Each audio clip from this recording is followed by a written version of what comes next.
My name is Katie O'Connor, and I'm a staff attorney with the Advancement Project, a nonpartisan national civil rights organization with the Voter Protection Program in North Carolina.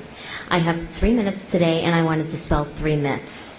The first is that no one is affected by these laws. Nothing could be further from the truth. I'm going to tell you a couple of individual stories about the people who are disenfranchised by voter ID laws like that in HB 589. There was a lawsuit in Texas regarding the voter ID law there, and the court heard testimony from Victoria Rodriguez, a Latina student who didn't have a driver's license because her mother's car insurance would have increased if she had gotten one. She had a student ID, and she was able to use that for everything, including getting on a flight to D.C. to testify in that trial. But that ID wouldn't have been sufficient for her to vote. When South Carolina sought preclearance of its voter ID law, several impacted voters intervened to tell their stories. Amanda Wolf, for instance, had trouble locating her birth certificate because she was adopted. And when she was finally able to get that document, she was told she would need a marriage license and divorce decree in order to get an ID. Each of these steps took a lot of time and money and attorney assistance that she didn't have.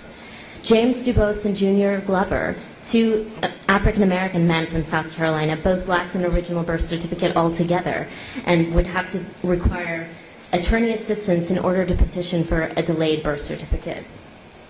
Similarly, the lead plaintiff in the case challenging Pennsylvania's voter ID law actually marched with Dr. Martin Luther King Jr. in Macon, Georgia during the 1960s and has voted on a regular basis since she became eligible.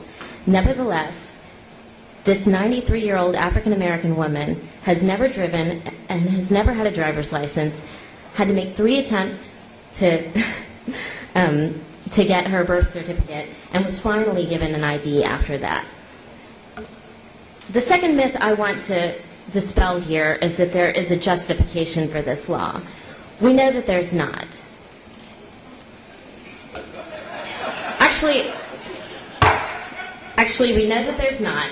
And we've heard a lot about that. But there is one more thing I want to talk about with the people who are impacted by these laws.